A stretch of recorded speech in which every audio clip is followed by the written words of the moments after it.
Hello, this is Daryl here, sending love as always. Thank you for tuning in. I just want to say if you like this interview, you can check our website for companion workbooks, action guides, tools, checklists, templates, and show notes with links for everything mentioned on the call. Just visit bestbusinesscoach.ca. That's best, B-E-S-T, businesscoach.ca. Enjoy. Hi, I'm Daryl Urbanski, and welcome to the Best Business Podcast. My mission is to help create 200 new multi-millionaire business owners. How? You'll do better when you know better.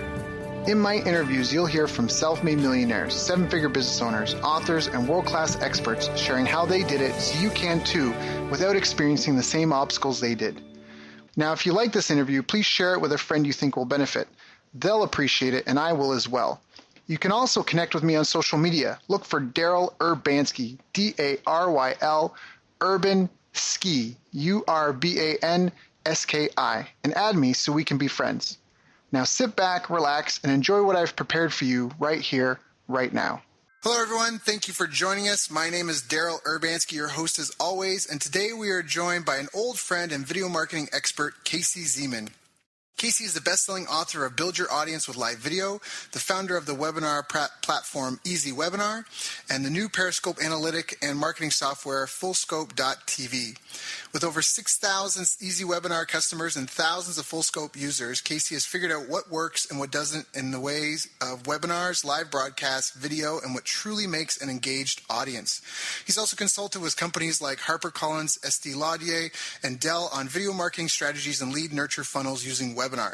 Having built his own seven-figure software/info product business through the power of live video and webinars, he's passionate to bringing these same strategies to you. Today, we're mining his brain for gold and money-making tips, so please join me in welcoming him to the show. Casey, thank you for joining us, my friend. How are you doing? Hey, Daryl. Thanks for having me. I am doing awesome. That's great. Yeah, perfect. And I know you are. We had a nice little chat at the beginning. You're enjoying the beautiful weather down in L.A. I miss California. I wish I could be back there. I will be back there soon enough. But I want to get the listeners to kind of know about your tale a little bit because, again, it's great, like fantastic. You've got a seven-figure business. You're doing other fun projects. You're doing some kind of philanthropy and you're just really trying to find more meaning and purpose and significance in your life now that you've achieved kind of a comfortable level with your business stuff. But you weren't here always. Like, you didn't start here. And you probably didn't even start with webinars and video when you were a child. How did you even get started with this? How did you fall into the video niche? Yeah, it's interesting, when you look back at what you've had to kind of go through to get to this point, it's a very interesting journey. I started this, obviously all this stuff can stem from your childhood and the type of person you were when you were like 13 is probably what's going to define you when you're older anyway. I never liked working for other people. I was always bad at taking orders, and that's why I probably never had a real job, I guess you'd say. I did for a time, work for other people, but it was like I hated doing it. And I started off actually as an actor. I went to school for theater and opera. Yeah, and I did it because I was just, it was a passion of mine. But I did stage shows, and I was in commercials and some movies and a TV show. But the reality of acting, which is interesting, is that you're still kind of confined within a box by how someone else perceives you, right? How you are kind of, you have what the perception is of you, and then you're kind of, those are the roles that you get. So it's an interesting thing. I never liked being pigeonholed. I never liked being told I couldn't do something. So that's when, that's why I was in the acting world, but I also, I also went on to find my own path, I guess. And it first led me to, this desire to not be broke. And so I went into, I actually, that was the thing. I didn't like being a broke actor. Even though I was getting jobs, it was like here and there, Yep. And that's actually actors today. A lot of I actors. hear that in L.A. Everyone there's an actor, and whenever you hear that, you're like, what restaurant do you work at? Yeah, even if they get shows, they're not necessarily full-time shows, and they're still having to look at the next thing, when the next thing going to happen, things like that. So for me, I went into real estate because I just didn't like being broke. So I went into and then at that point, that was my first taste of money. I was making a 6-figure income. I had my own business with a friend of mine. We were doing mortgages, but it felt really false, really fake, really, kind of dialed in. I didn't really enjoy it, to be honest with you. And it was kind of a blessing and a curse when the market crashed, when the recession hit, because I went from doing like $250,000 a year to like $15,000 the next year. And I almost lost my house twice. And I had to figure out a new way to make money. And, acting was still kind of the thing that was kind of in the background. And I could do occasional jobs, and I was able to kind of sustain myself with occasional jobs there, some trickling in of real estate. But it completely froze up. But that's when I started thinking, well, there's got to be a better way to get leads. And so I started looking online. And when I started looking online, this whole new ecosystem popped up in front of my face that I never experienced before. And part of it was, wow, there is a way to build leads online for any type of business. At the time, I was seeing that most people that were doing leads online were MLM companies and things like that. And I was like, this is not really my style. But, I kept looking. And then I found an ecosystem of people that were building leads through internet marketing, selling internet marketing to people that want to learn internet marketing. Right. So it was just like, I was like, well, that's kind of confusing, but I think it's kind of weird, cannibalistic market. Yeah, exactly. I think I get it, that they're all like people that want to learn internet marketing from other people that are internet marketing through the power of internet marketing. So I then was like, I was like, okay, I'm not quite sure if I want to go down that path. But one day my wife said, hey, Casey, let's go to lunch with our friends, Frida and Chris. And she said, hey, I think Chris has taught himself HTML. And I was like, well, what does that matter? I mean, it has nothing to do with what I'm trying to do. Right. Anyway, I sat down, we had a conversation with them, and it turns out my friend Chris was kind of an online guru, quote unquote, He was, his name is Chris Farrell. Maybe you know who he is. He had very popular membership site. He's brought in like 27,000 people through a membership program. It's a small and I think he's actually worked with John Assaraf as well. Yeah, what's that? I said that's a small. 27,000 members. That's small potatoes. That's right, small potatoes. So I was talking to him about what he does, and he was explaining it to me, and I was like, listen, if this guy can do it, it made me feel so much better that it's actually possible, because I just wasn't trusting anybody online. Everyone was a millionaire and they're showing cars and big houses and stuff like that. And that really wasn't my style. Right. So it was nice to meet someone who was, down to earth and real. And he was one of the first real, quote unquote, people that were out there, that weren't flashy and weird. So I went down that path and just followed some of the things that he was teaching. And then I chose one thing. This is one piece of advice that I got from him. Choose one thing that you're going to then centralize your business around, and then you can expand that business from there. And that one thing was video. It kind of went back to my passion, of acting and things like that. And so I started looking at YouTube and just, piecing everything together, understanding more about what YouTube had to offer, and understanding video marketing in general. And I had the good fortune of starting to work as a consultant for other companies as a video marketer. I was one of the first ones out there, because at the time there were no such thing as video marketers. There were people that worked at ad agencies and that bought advertisement, but not necessarily, how to do a holistic approach to video marketing. So I started doing it for companies, and then I was fortunate to start working with companies like Estee Lauder and Dell, who are major companies, to do their video marketing. And that's what led me to then creating an online program called YouTube Revealed, which is no longer in existence, but it was a YouTube product where it was a membership site. And I had never sold anything online up until that point. I'd learned a lot about internet marketing, learned a lot about YouTube, but within that first year, which was probably 2011, 2012, of having my course, I sold about $245,000 worth of that course online. That was my first experience. I built a list of about 14,000 people, and all of it was from webinars.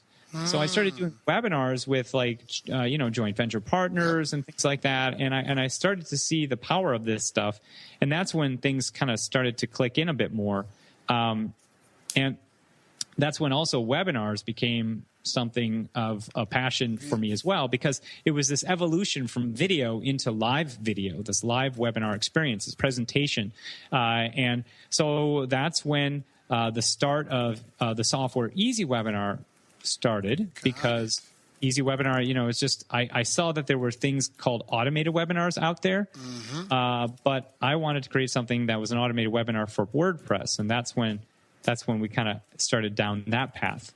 And so since then, Easy Webinar has become a WordPress or a webinar platform that does live and automated webinars.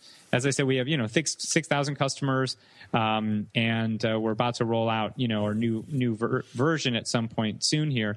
So it's been an interesting ride to go from video to live video and the power of webinars.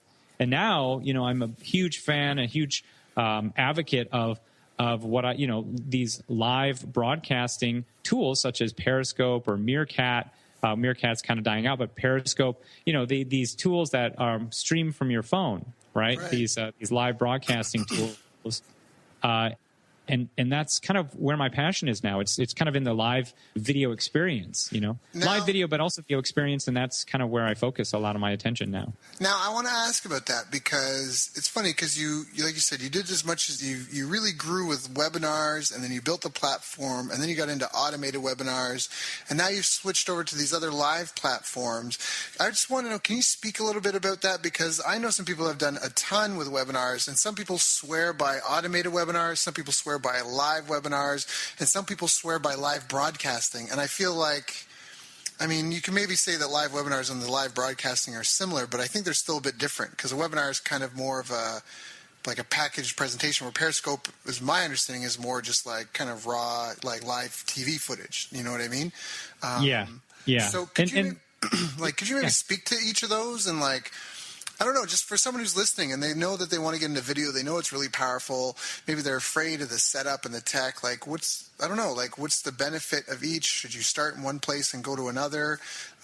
Is there one that's better to leverage for certain parts, in your business?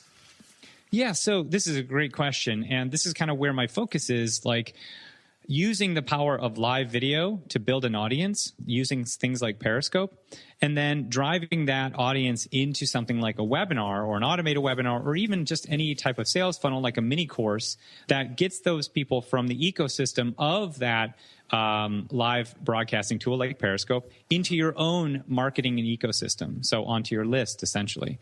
And that's really where my goals and passions are, because I've been testing this out. I've had great case studies for myself. I've had $300 to $500 a day using Periscope, and building 30 leads a day. And then, because I was having all this traction, I started to look and wonder why. And the problem is that Periscope doesn't have an analytic tool that will allow me to see who my people are that are coming to my broadcasts, how long they stay, the actions performed, etc. So I started to build my own. Right. And right now, we're the only software out there that has created an analytic and marketing tool for Periscope. It's called fullscope.tv. We have thousands of users that are pretty much broadcasters, and organically, it just has a lot of people signing up to it. But great. It was a way. It's a way for broadcasters, or people that want to become broadcasters. And I use broadcasters in the sense that someone has a vision, a meeting in what they want to do. They have a business, an offline store, whatever your vision is for how you want to kind of build a community. That's what a broadcaster is, and a broadcaster simply uses the live stream tool to accomplish that. So there are things that you can do in your broadcast that gets people on your list. And then, of course, with fullscope.tv, you can go back into fullscope.tv and see the actions performed And not only that, you can then connect with those people directly through tweeting them. So fullscope.tv is very similar to like Hootsuite. So it allows you to not only know the people, but then connect with the people. That's powerful. Yeah, that's so really powerful. And in that regard, that's the list building opportunity that you can send someone back into your list, essentially, back into your program. But there are a few key things that you can do, in a broadcast that really kind of bring that home. And it's a lot of things that I learned in webinars too, having a clear, concise call to action, having value that you're giving, telling them who you are and why you're there. What's your purpose? What's your mission? What's your why? All these things that we kind of figured out in webinars, it translates to broadcasting, and so it's very interesting. That's awesome. Sorry, I'm taking notes because you gave some good stuff there. I really liked how you talked about, well, first of all, how you talked about choosing the one thing to centralize your business around and then build and grow from there. I think that was a really key point because I know with a lot of entrepreneurs, in fact, even some of my clients, I have one client, she's got a business that's doing 1.8 million and she's preoccupied with wanting to start these new ventures. And, it's like the shiny object and it's okay, that's great, but you can't take your eye off the prize too long, right? Like, yeah, you get it. You totally get it. So, and the other thing is the new ventures are in totally separate, like it's not transferable at all type thing. It's kind of a shiny object thing. And it's just, that's the habit or the behavior or what got her where she is. But I just like that statement. And then just now talking about building a community, building a live audience, going where the people are already and getting to know them and becoming kind of a thought leader there or building relationships there and then inviting them onto your webinar, onto your list, onto your freebies, and using tools. And of course, we're going to shamelessly plug fullscope.tv. But just that's really powerful to be able to go, wow, I had 50 people watching my stream today. Let me tweet them individually. Or let me have my assistant send them an invite to come join me on my webinar. Hey, if you like today's show, please come check out my webinar. Or like whatever, right? Please come download this checklist. If you like today's show, exactly. You can send them a PDF through tweets. You can send them a direct message. And at Full Scope, we have a lot of cool new things that we're going to be rolling in as well. So there are definitely some interesting things that we're going to be doing, and it is really all about connecting with those people on an individual level. That's the currency. That's the power of these people that are watching your broadcast, because there's an audience on Periscope, and it's just a question of tapping into that audience through search, using hashtags to search and things like that, because it's all tied into Twitter. So people will get notifications and come into your broadcasts. I mean, it's powerful stuff for sure. Yeah, that sounds really, it is. It definitely is. So can we talk about some of the things that you learned that work really well with video? And you mentioned webinars, but you said like a clear call to action. So that's clear instructions on what you would like them to do next, making sure that you've got value, that you're delivering value to them, that you're not just wasting their time and just, I don't know, trying to lead them on, hoping that that'll convince them to know, like, and trust you. I really like as well talking about who you are, your purpose, your mission, your vision.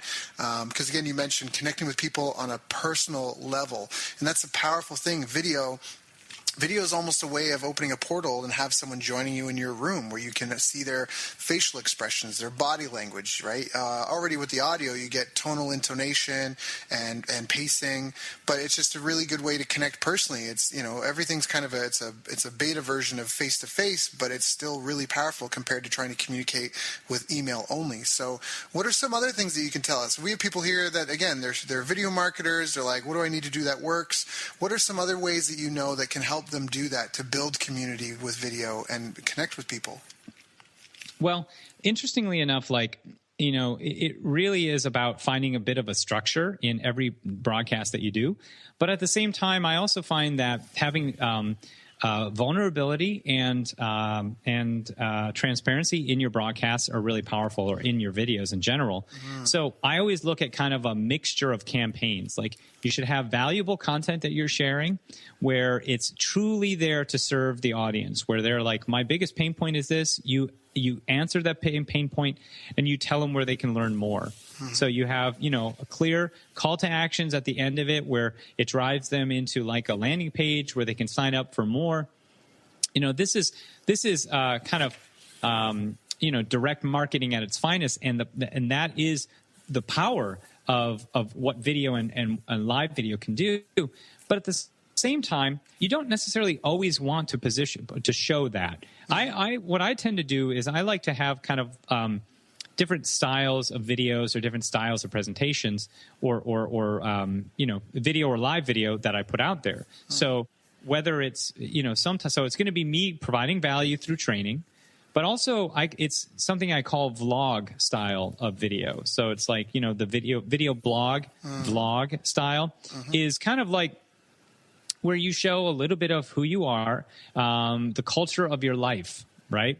So, maybe the family, maybe, your wife or kids, maybe, talk about, where we're going or philanthropy that you might be focused on. These elements are allowing people to know who you are personally, because 90% of the time people are buying from you from your personality, not so much your training. Yes, the training helps them, and they can say, well, this person is articulate, they're clear, they're helping me out. But more so, I'm just digging their vibe. I like who they are personally. And so don't feel afraid that you show a little bit of the levity of your life, or the vulnerability, I like to say, of your life, because the more of that people experience, they feel like you're a real person. So that's why I think it's important to have those moments as well in video. Yep. So, if there's one thing I can say, it's like, don't always show the same thing, but then, remind them as to what your purpose is and why you're creating this content. Have a video script that you can also focus on when you do some of those trainings, like say, have something that you end with, like, this is Casey Zeman, create an intention and live it, or something like that. I don't know. You create your own, but it's then something memorable that they say, okay, this is, I can rely on this.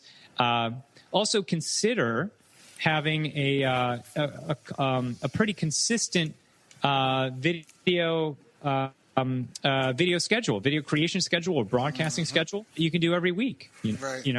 Because people also like to rely on time. Now, I don't really hold to that. But I do try to hold to a blog post timing, or at least, have something that they can rely on. Like at the end of the week, I send out a weekend review of my different blog posts or my different broadcasts and link to those. So, or videos, so that then they can still consume it, so that they feel like, oh, this person's around, they're available, they're consistent. That's one thing that I've noticed my audience has let me know about. They're, hey, I get your emails all the time. They don't say it in a bad way. Right. They say it as like, thank you for giving me your emails, because I can, I follow up, I check it out, I open up your emails. We all have people that are our heroes and that we're fans of, and everyone has disciples. And I like what you said, because there's a great quote, all things being considered equal, people prefer to do business with their friends. All things not so equal, people still prefer to do business with their friends. Yeah, and I really liked what you said about making yourself human.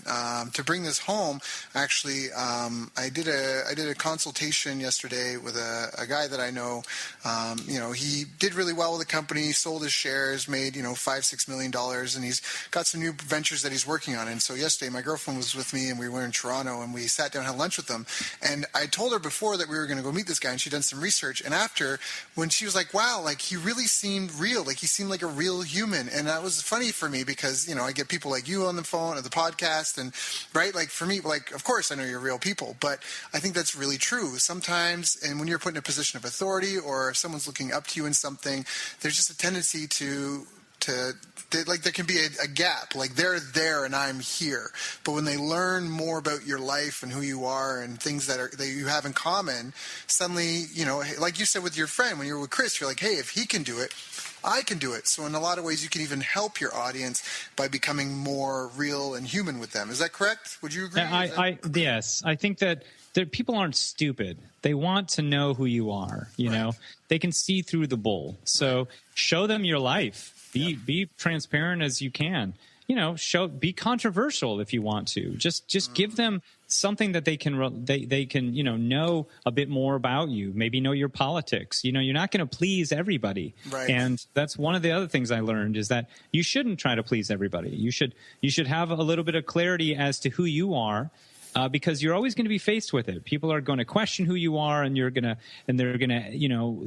to try to sway you one way or another. And I think it's your job to really know who you are and what your mission is and who you're trying to serve, because by knowing that, you can stay on a path that works for you. Because, as you just said, some of your friends have had like the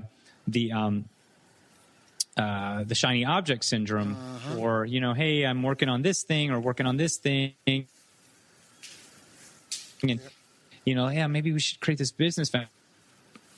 And I do that too. Like I have that same problem. I'm a yes man. So my biggest struggle has been to be a no man, and that's what I've been really trying to do more of, to say no to certain projects and yes to the things that really are they going. Is there going to be a point where I don't want to do this? And if it's the case, then I need to say no to it, even though there might be money involved. Is it going to serve me in the long run, or am I going to disappoint someone in the long run by doing this? If the answer is yes, then it's best to not take on those ventures, even though they might in the short term look sexy or look like it's the thing you want to pursue. Yeah. So I agree 180% with everything you just said. And I think that's really true. And I know sometimes people might even be afraid. Some people say you shouldn't talk about politics, sex, or religion. But I think in some instances, you have to be careful. But it's okay, like you said, to just be yourself, because you want to attract people that you're going to enjoy doing business with. And you're never going to please everyone. And I can tell you from personal experience, like I've actually had to, I don't want to say abruptly, but I've let clients go because I just didn't feel like there was a good match. And you really need synchronicity in order to be able to work effectively as a team, right? In any capacity, whether you're delivering a service for someone or something like that. So depending on what you do and how involved you get with people, you almost want to weed those people out in advance. And so I think that that's something that you can't be afraid of, right? You're trying to please everyone and be perfect, and people might judge me. I just really liked how you brought that up. So Casey, bringing it back to kind of talking about your journey and, starting small and then, kind of getting into the mortgage business and having to start over and doing videos and doing a product launch and then getting into software. What was your greatest challenge in your progress, or what were some of your greatest challenges? Did you see yourself overcoming some milestones or like figuring out certain pieces at different stages that helped your evolution? You know what? I think that, through the growth, it was me kind of listening to my own intuition. That was probably one of the biggest things. When I don't listen to my own intuition, things kind of go awry. So listening to your own intuition, but then following people that really know what they're talking about, because the mistakes that they've made are there to help you. So I have been fortunate enough to follow some people that are doing really well, and they've been able to help me, get over and overcome, major obstacles and failures, which I've had so many. I mean, that's the thing. It's like we go through these points where you're going to find failure. I mean, I find failure I've had terrible webinars, where I just wanted to turn off everything and, hide under the covers. I mean, I've had those moments. Yep. Those moments still happen every day. It's not like now you're successful, or now you make money online full time and those don't happen. No, you always go through a hit or miss in your life. And it's about how you process that changes, I think, when you start to understand the success of it. You change how you filter that information in, and you kind of grow from your mistakes, or you say, okay, well, that's testing. And then you call it testing, and you don't call it failure at that point. But there have been moments where, I've definitely gone through those points where, it's growth. It's growth. And here's the thing, the more you can feel confident in who you are, the better. And it's so difficult, especially when you see other people that are doing really well and you're trying to do really well and you're not doing really well. So it's hard to know. But I think you find someone that you resonate with that will Be there as kind of, as a mentor, and then grow from there. Daryl is a perfect example. If following him, he's been doing this. He's worked with people that have done it. He's doing it himself. And the people that are mostly transparent about their successes as well as their failures are going to be the people you want to follow. That's the thing. That is. Because those are the people that will share with you, well, this has worked or this hasn't. And to only know what's worked doesn't give enough filter to you. You need to know what hasn't worked. Like, you know what I mean? Yeah. Like, again, for me, what hasn't worked for me in the past, or what hasn't worked for me is too many things on my plate. When I have too many things on my plate, nothing gets accomplished. Also, not staying strong enough, in my own, not feeling like confident enough in my own abilities to create. Do I then fall back on something comfortable when it's only comfortable for a minute, and then you realize that the better path would have been to follow your actual your rhythm, the thing that's driving you, your intuition. So Yeah. I fully agree. And the failures can be really hard to confess or admit. And it's funny because when you're having webinars where you just want to curl up. I remember I had one and I had 100 people on the webinar and gave away great content, but didn't sell a thing. And I was like, what? Like, I thought I had it this time. And, but you just, like you said, you get up and you do it again. And that's one of the things that's come through is like, not just the consistency, but just how. Well, I think what I want to say here is that overnight success doesn't really happen. Like Thomas Edison didn't just invent the light bulb. He says that's what he said. He said, I didn't invent the light bulb. I just ran out of wrong things to do. And I think that's for a lot of people, it really has to be about the journey. And I think in the beginning, I think one of the worst places to be is when you're in a real scarcity scenario, right? Like when you're just trying to pay your bills and get fed, right? My buddy Dan and I used to call it roof and ramen. Like as long as we can cover our roof and get some like hot noodles that'll work with hot water, like we're good. Roof and ramen is all we need. And then suddenly, if you can get into a state of really wanting to help people and serve others, like you said, because I like how you mentioned that. You want people to let them know who you are, what your mission is, and who you're trying to serve. And I love how you said that because I feel like that's really lost. Like customer service, everybody wants everything to be automated today, including myself, but you really do need to serve people and help people. And that's all, at the end of the day, that's kind of what it comes down to. So, anyways, it's, you'll have a way more fulfilling business. Even at the beginning, I mean, we talked, I hope you don't mind, but we talked about how you and your wife are going to be adopting at some point. And it's not because of the fact that you can't have children. It's just something that you guys want to do. You've achieved certain levels of success, and you're like, what else can we do? How else can we give back? How else can we enrich our lives? And that's something that, for you guys, it's something that would make your life, better. And so I really think that it's not just about making money, and some people do want to grow a company and sell it and cash out for the couple of billions. But I really think, and this has come up before, but I've been fortunate to meet with tons of people like you, as well as world champions and Olympic athletes. And it's like, if you go win a gold medal at the Olympics for pick anything, like judo, you're not going to go home and be like, I'm going to take a ballet now. Like, that's kind of almost a trapping of success, but it's not, because you find a place where you love what you do so much, you just love it for doing it. That's one of my favorite quotes about mastery is do it until it becomes dull, and then keep doing it until it becomes beautiful. And I think that speaks to like the journey of it, and just enjoying the process and enjoying the day to day. And like, that's why even if you do, when you get there, you're not going to go sit on the beach and relax and, drink every day. That will be fun for maybe a week, maybe a month or two. But at some point, especially as you get older, you're going to want more significance and meaning. You want your life, like you want your existence to mean something to the world. So, exactly.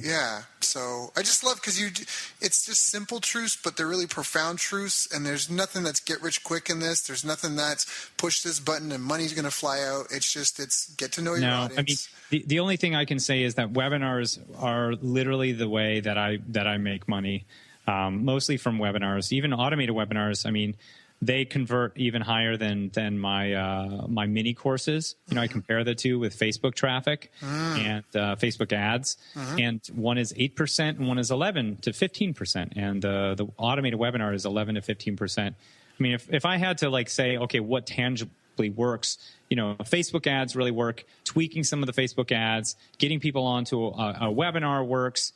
Building a community with Periscope or YouTube or whatever, or even use Periscope to create a broadcast, then repurpose that broadcast to be a podcast, to be a video in YouTube for SEO, to have that video uploaded natively into Facebook videos, all these aspects.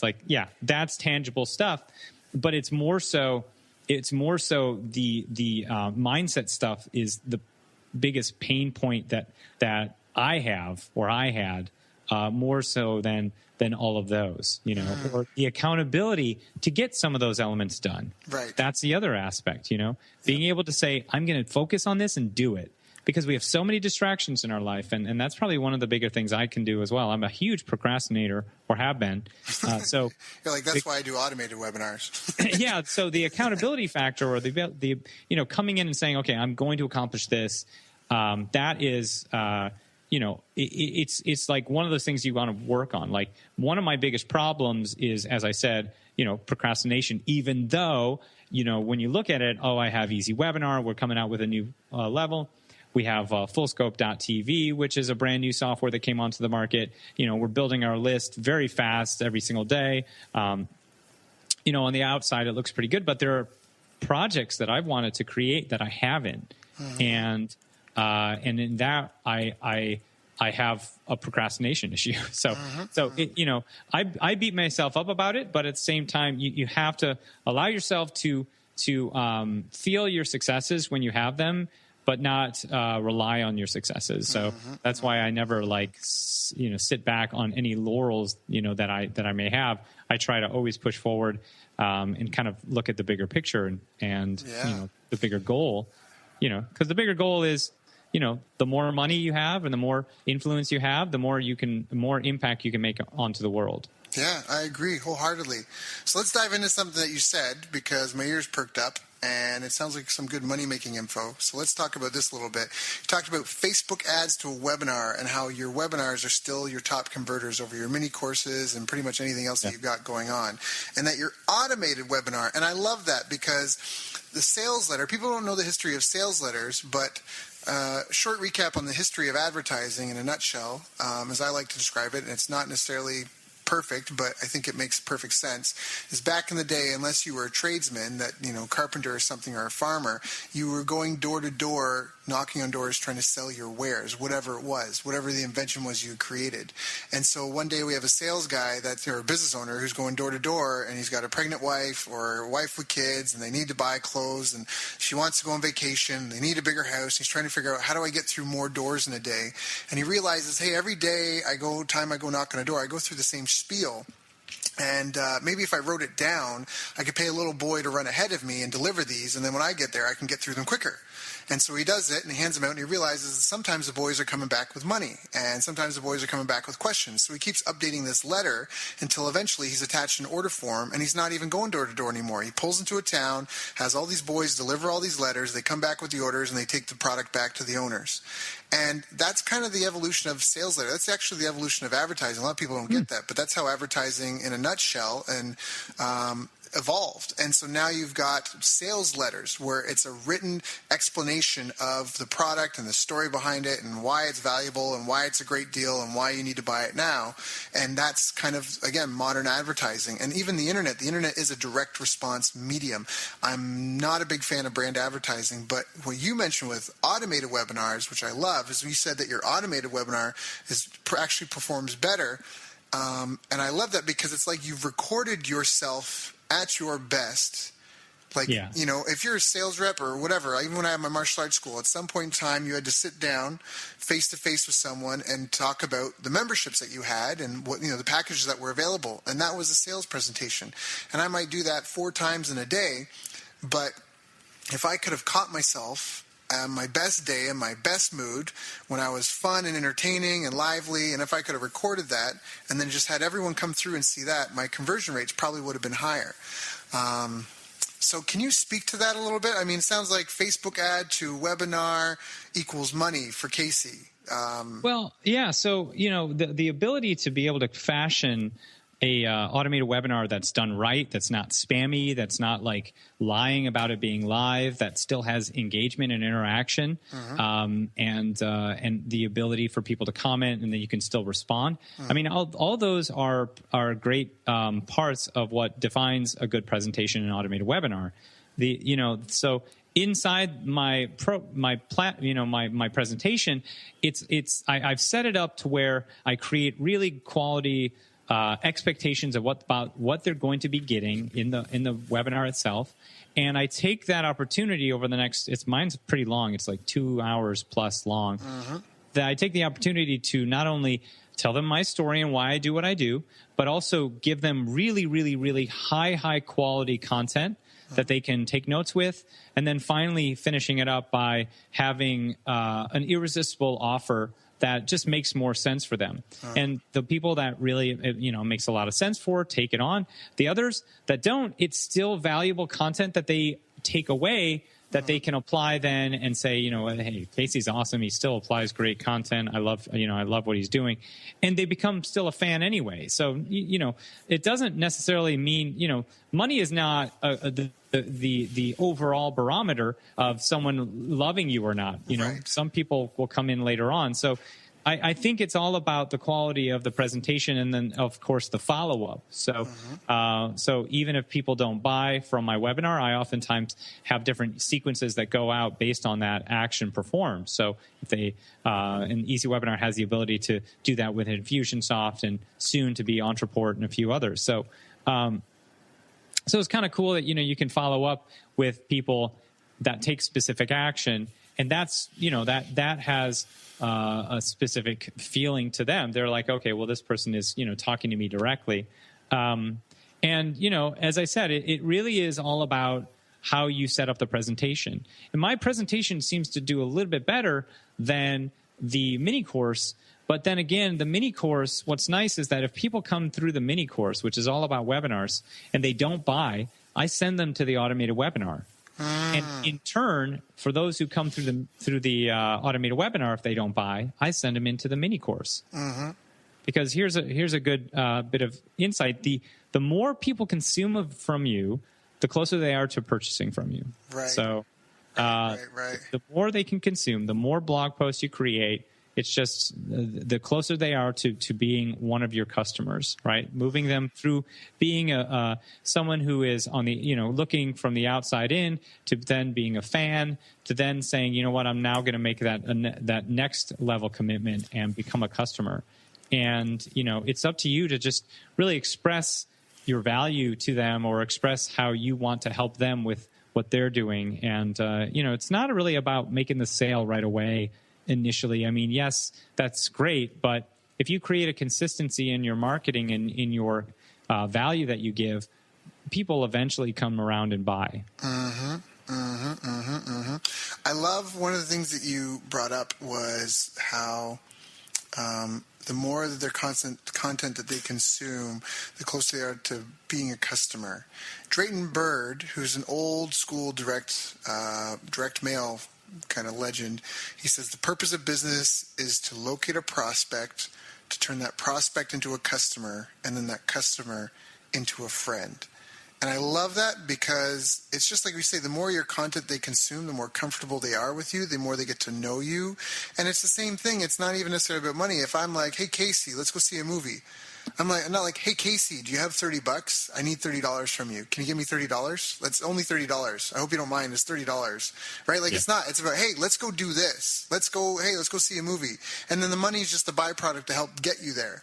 And I think that a lot of people lose that. And even sometimes business owners will downsell people, right? Or they'll try to, cheapen the price of their product to go get that. So I like that. Also, you mentioned something, and I'd like to point this out for the listeners, that your webinar, your Best Converting Webinar, is 2.5 hours. And that's really interesting, because if someone won't give you their time, they definitely won't give you their money. And I think that there's a lot of 45-minute, and I even have a couple 60-minute webinars. And it's funny because when you said that, and we've mentioned John Asrap before, I helped him build a webinar funnel that we did. This is when you and I first met. Yeah. Yeah, back in the day. They did like 1.6 million with it before I left, and it was still running. I haven't seen ads lately, but it was still running for at least a year and a half after I left. And obviously they're making improvements and updating in that, but it was still the same thing. Now, that was a 6-hour event, but it's the same thing that, they won't give you the money if they won't give you your time. Right. And if you can deliver content for that long, like that's the other part. People are like, well, what do I do for 2.5 hours? Well, that's just it. Help them. Help them and share your story and get to know who they are. Now, what are some ways that you help people engage? If it's an evergreen or it's an automated webinar, how do you simulate that live experience?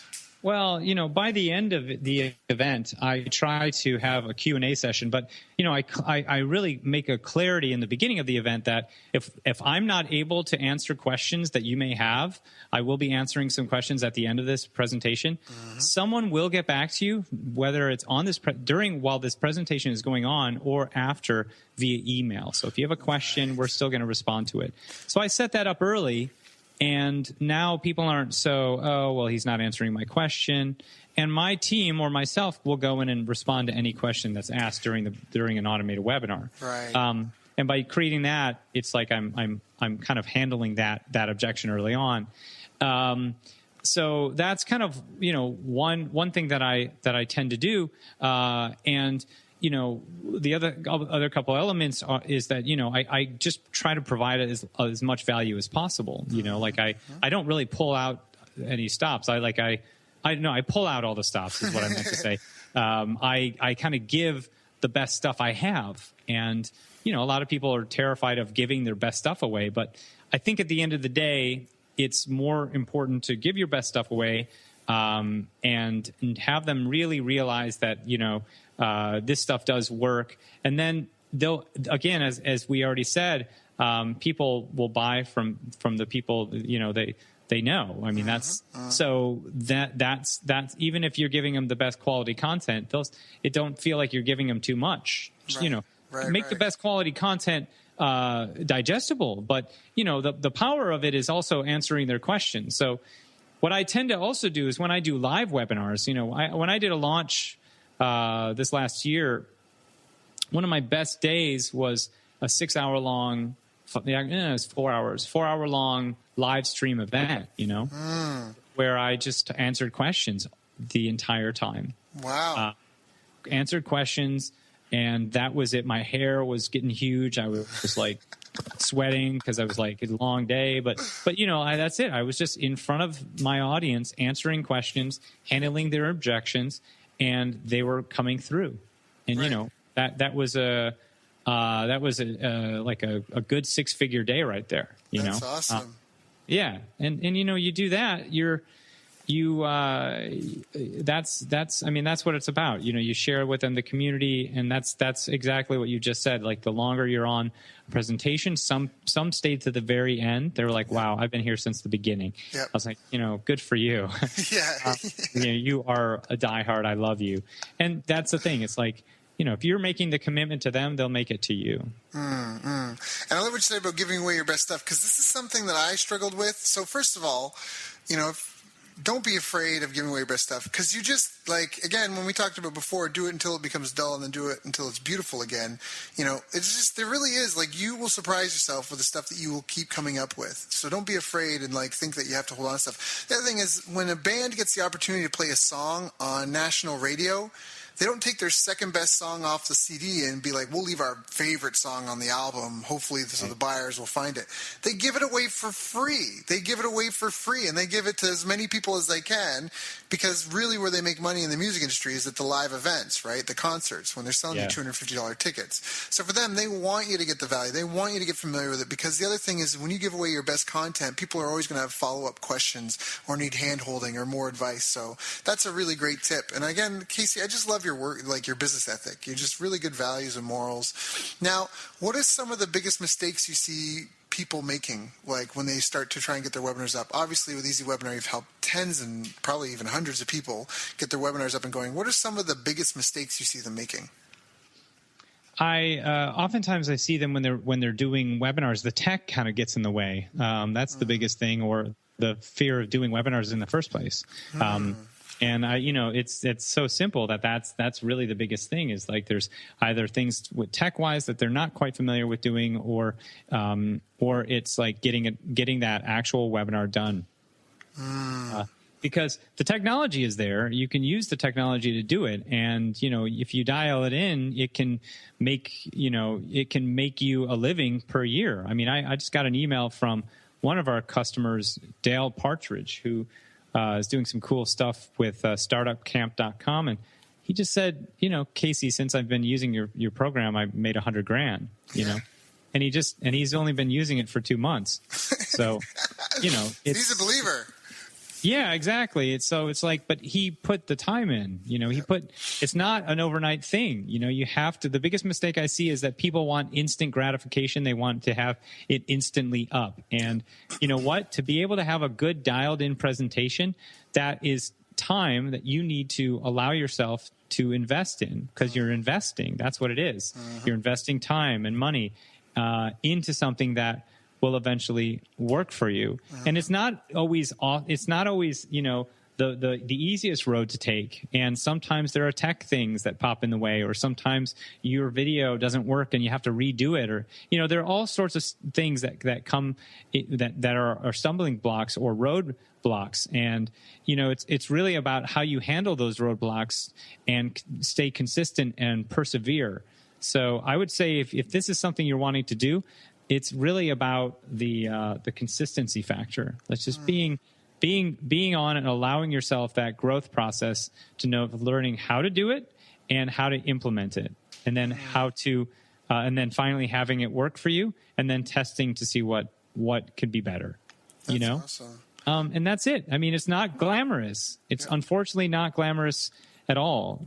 It's sometimes it's tough, and that's what separates out people that are doing it on autopilot and having more time with their family from people that aren't, because if it was easy, everybody would be doing it. Right, and then there'd be no value to it. Exactly. So what other habits do you think have helped you on your path to success? I have no idea. I think part of it is that I have short-term memory. So even though I make a mistake or stumble, I get up and keep going, because probably my short-term memory forgot that I made that mistake in the first. Right. It doesn't get into the long term, so you're not afraid of failing. Yeah, it doesn't push me right. I fail all the time, and I think it's because I have a little bit of a risk taking in me, and I allow myself to be in risky scenarios so that I can persevere. And I think that can be attributed to it. I think it's just like allowing myself to make the relationships with people, because that's another thing. Relationships are a very powerful way to continue to prosper, making those relationships and fulfilling on those relationships. Everybody is human. So even if you kind of make a mistake, or you do a promotion for them, or they do a promotion for you, and it's not as awesome as you were hoping for, people are forgiving, and work with people that are that way, where they're not going to be like, well, you didn't do this, so I'm writing you off. It's really not the type of people you want to work with. Some of the ways that I've had a lot of success is I've reached out to some influencers and helped them with something without them asking for it. And it was probably one of the most beneficial things I could see. Yep. Where I was like, hey, listen, I want to help you with this. Let me help you with creating an automated webinar for your business. And by doing so, without asking for anything back, they're like, Casey, this is awesome. I started making money with this right away. You rock. This is great. I'm going to promote you. We did that with Ryan Lee. We did that with John Lee Dumas. A few other influencers who, don't be afraid to reach out to them and help them with something, because that's one of the best ways to get into an inner circle, so to speak. Provide value to them, help them with a pain point that they might be experiencing, and you will you'll be able to grow outside of your sort of spectrum, if you will. Yeah, that's so well said. And again, it goes back to the beginning, where after you've gotten your scarcity items taken care of, it really does become about giving value. And that when you come to these influencers and you just want to help them have more significance and impact and do whatever they're doing better, how are they not going to look at you in a positive light? right? I mean, you're helping them help more people. We're all on the right. We're all on this journey together. We're all trying to make this world a better place for our children and their great grandchildren. So I fully agree with you on that. Great advice. So, thanks, man. Any future trends of the industry that you see that you can maybe give us a little insight on? Where do you see things going in the next 5 years? You know what? That's a great question. I see that obviously the youngest generation, before millennials, I don't even know what that generation is called at this point. Can't remember. They're so new, they have no name. They have no name. Yeah, these people, these young kids, essentially, are not going to be consuming content the way you and I consume it now. So Netflix, I think, is even going to be a dying breed at some point in the future because they're all consuming content mobile. They're consuming fast content on YouTube, on Periscope. This is going to be how people consume content into the future. So there's going to be a whole movement of, I believe, of kind of a new movement of reality television or reality lifestyle that is built around individuals that's going to be spurning back. Reality TV got really popular back in early 2000. Well, there's a resurgence, I feel like, that's going to happen where it's now going to be where it's based on the individual, right? The individual broadcaster, the individual TV person, because now you have the ability to stream from your own phone. You can become a TV personality. So I feel like there is going to be more social awareness around that as well, because younger kids are seeing people on YouTube that are successful. They have the tools to find that success early on. And I feel like that's going to have a new wave of socially responsible people that know that they can influence the world with their message. So things are really going to be changing, I feel like, in this way where the individual becomes the influencer, and then there's movements of influence, and then how people consume media, I think is drastically going to change, where everything is going to be kind of on a shorter spurt. I mean, if you think about it, if you look at say now with Twitter, you can actually see Periscope videos or Periscope broadcasts that are in real time on Twitter. A lot of people are scrolling down and they're seeing it without sound now. They're seeing those videos without the sound. And on Facebook too. Right. So now there's a whole wave of people that are consuming video without listening to video. Right. And so now there's a new way to get people's attention via video based on the understanding of how they're watching it. So there is going to also be a new trend of how video is presented, I think, to people. I love that. That's great. That's great insight. Well, Casey, you've brought us just really good, pragmatic, and practical tips for building and being successful in business, as well as using video and how to build and create an audience, how to nurture that audience, how to build kind of, I don't want to say reciprocity, but how to build rapport. That was the word. How to build rapport with them, how to be human with them, and also things like don't be afraid to fail, don't be afraid of the technology, don't be afraid of being real and showing your life as it actually is, and just really good tips. And even just the thing of like, if you want to be successful at this, it's not going to be an overnight thing that you have to be invested in developing over time, but it's a worthwhile investment because you can, especially with webinars, automated webinar, if you get this dialed in, you can earn an automated income and earn a decent sized living just based off of serving other people and just having, because with most companies, and this is probably a good thing to finish with, but most people don't realize that for a lot of companies, the biggest challenge they face is scaling sales. And that's often because their best sales reps they can't duplicate, and their best sales reps can only see so many people per day, and just however they sign people up. If you go to the Apple store, right, there's only so many people at the Genius Bar that can sit at the Genius Bar. So it's always about how do we manage and serve more people. But with a webinar, an automated webinar using a tool like Easy Webinar, you can have a couple thousand people all at one time come and get the same quality sales presentation. So just nailing that and getting that down for your business, and then understanding the fundamentals of just good, solid, old school advertising, you can earn yourself and your family a really decent evening and earn a really decent living and have significant impacts in whatever industry you're in. So really valuable content. Very much. Thanks, man. Thank you for coming here. People listening, you may want to go back and take some notes and listen to some of these again. Casey, if people want to get in touch with you, they want to get on your list, they want to get involved, they want to reach out or help you with what you're doing, what are the best ways that they can connect? Well, yeah, if you want to, it depends on which path or direction you want to go, but you can go, if you want to learn more about webinars, you can go into webinarminicourse.com. It's webinarminicourse.com. Very easy. That's a mini course. If you wanted to check out fullscope.tv, the analytic tool that allows you to do, to tell you everything you want to know about the people coming to your broadcast on Periscope, that's fullscope.tv.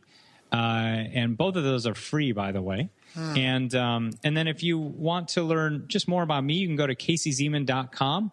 You can check out my blog, check out anything that might help you to kind of help your business out. You can find me on Facebook or Twitter at Casey Zeman. And that's the best way to get a hold of me. That's awesome. And that's CaseyZeman, Casey Zeman. Yep. Perfect. Right. Well, Casey, again, just thank you so much for your time and the value and for sharing with us. I know that this is going to impact people and help change lives. Those of you listening, I do encourage you to go and get on Casey's list. I fully endorse him. He's helped me. He's been a good friend along the way. And obviously, he walks the talk. And there's no fluff in what we've been talking about here. So, again, just thank you and all the best to you. And enjoy the sunshine and the beach because I'm freezing up here in Canada. I'll try to enjoy it for you, but it's pretty cold here too, man. It's like 50 degrees. It was. What? That's crazy. Well, at least you don't have to shovel your driveway. That's right. That's true.